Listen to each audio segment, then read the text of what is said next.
የተሰበሩ ህልሞችና ያልተመለሱ የሺዎች ጥያቄ። በታዋቂ ሰዎች አማላይ ማስታወቂያዎች ከሀገር ወጥቶ የመለወጥ ህልማቸውን ለማሳካት እስከ 1 ሚሊዮን ብር ድረስ የሚከፍሉ ወጣቶች ጉድ እየሆኑ ነው። በርካታ ወጣቶች ከግማሽ እስከ 1 ሚሊዮን ብር ከፍለው ከሀገር እንወጣለን ብለው ለበረራ ሻንጣቸውን ሸክፈው ሲዘገጃጁ አየር ላይ አጨብጭበው ቀርተዋል። ወጣቶችን ወደ ውጭ ልካለን በሚል ከሚፈጸሙ ማጭበርበር ጋር በተያያዘ ታዋቂ ሰዎችን በሰሯቸው ማስታወቂያዎች ተጠያቂነት እየመጣባቸው ነው።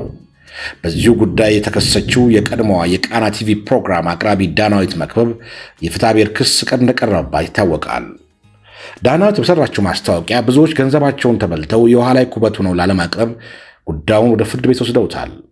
ጉዳዩን ግን ውስብስብ የሴራ ወጥመድ በረብ የተዘረጋበትና ዛሬዎችም ብዙዎችን ጉድ እያደረገ የቀጠለ መፍትሄ ያልተገኘለት ጉዳይ ነው። ሰላም ጤና ይስጥልን ውድ የመሴቱ ቤተሰቦቻችን፣ ዛሬም እጅግ አሳሳቢ እና የብዙዎችን ሕይወት እያመሰቃቀለ ስለሚገኘው ስለዚሁ ጉዳይ ልነግራችሁ ወደናል።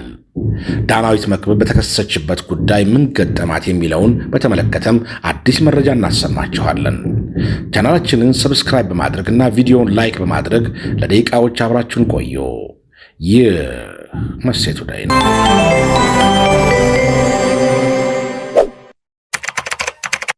በኢትዮጵያ በውጭ ሀገር የሥራና የትምህርት ዕድል ስም የሚሰሩ የጉዞ ኤጀንሲዎች የማጭበርበር ድርጊት ከጊዜ ወደ ጊዜ የተሰፋፋ የመጣ አሳሳቢ ጉዳይ ሆነዋል። እነዚህ አጭበርባሪ ድርጅቶች በዋናነት ሰርተው ለመለወጥ የሚደክሙ ወጣቶችን ተስፋና ፍላጎት እንደ ዕድል በመጠቀም መረባቸውን ይዘረጋሉ። ማጭበርበር የሚጀምረው በተጋነኑ ማስታወቂያዎች ሲሆን በተለይም በማህበራዊ ሚዲያ፣ በቲክቶክ፣ በቴሌግራም እና በብዙዎች ዘንድ ተቀባይነት ያላቸውን ታዋቂ ተጽዕኖ ፈጣሪዎች በመጠቀም የሕዝብን አመኔታ ያተርፋሉ። በመቀጠልም ቪዛችሁ መጥቷል፣ ሂደቱ ተጠናቋል በሚል ሽፋን ከእያንዳንዱ ወጣት ከ500 ሺህ እስከ 1 ሚሊዮን ብር ይቀበላሉ። ገንዘቡ ከተሰበሰበ በኋላ ሂደቱን በተለያየ ሰበብ ለወራት ያራዝማሉ። በመጨረሻም በሺዎች የሚቆጠሩ ወጣቶችን ገንዘብ በቢሊዮን የሚቆጠር ብር አከማችተው ቢሮአቸውን ዘግተውና ስልካቸውን አጥፍተው ይሰወራሉ።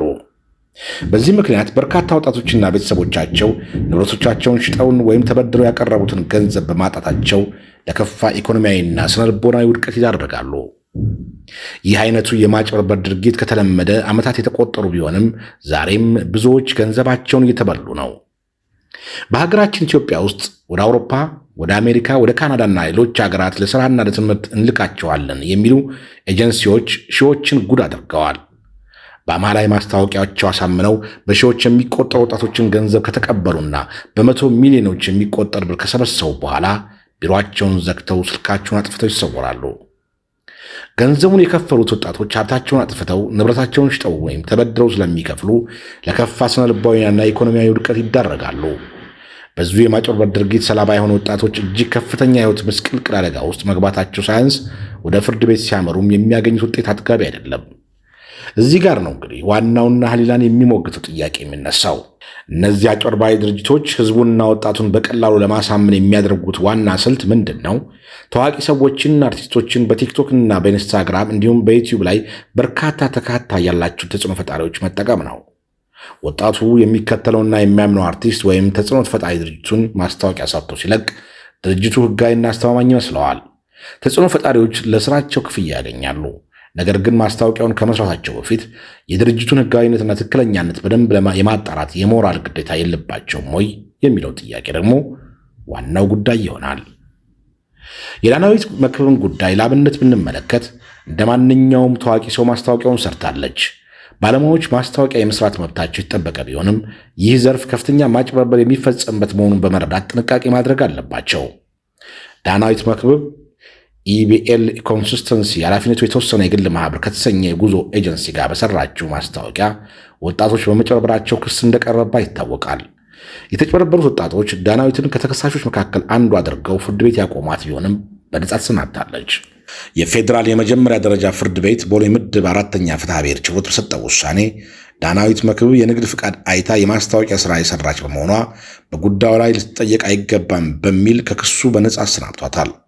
ነገር ግን ከእሷ ጋር በተመሳሳይ መዝገብ የተከሰሱት 4 ተከሳሾች ጥፋተኛ ተብለው ወደ ውጭ ሀገር ልካቸዋለን በሚል ከ13 ተከሳሾች የተቀበሉትን ከእያንዳንዳቸው ግማሽ ሚሊዮን ብር ገደማ እንዲመልሱ ተወስኖባቸዋል። ይህ የፍርድ ቤት ውሳኔ በሕግ ደረጃ መስመር የያዘ ቢመስልም ከበስተጀርባው ግን በሺዎች የሚቆጠሩ ኢትዮጵያውያን ወጣቶች የሚወድቁበትን ትልቅ አጭበርባሪ መረብ አለ። ይህ ጉዳይ በየቀኑ በሀገራቸው ሰርተው ለመለወጥ የሚደክሙ ነገር ግን ህልማቸውን ለአጭበርባሪዎች አሳልፈው ስለሰጡ በሺዎች የሚቆጠሩ የሀገራችን ወጣቶች ዕጣ ፈንታ ነው። ዳናይት መክብብ በሕግ በነጻ ብትሰናበትም ይህ አጋጣሚ ለሁሉም ማህበራዊ ሚዲያ ተጽዕኖ ፈጣሪዎች ትልቅ ትምህርት ሊሆን ይገባል። የህዝብን እምነትና ፍቅር ለጊዜያዊ የገንዘብ ጥቅም ሲሉ አደጋ ላይ መጣል መጨረሻው በሕግ ደረጃ ተጠያቂነት ባይኖረው እንኳ ከባድ ሞራላዊ ኪሳራን ያስከትላል። የህዝብ ተበዳይነት ሲከሰት የታዋቂ ሰዎች ስም አብሮ ሲነሳ መኖሩ እጅግ አሳዛኝ እውነታ ነው። ወደ ውጭ አገር ሄዶ መስራትና ህይወትን ለመለወጥ መሞከር መብት ነው።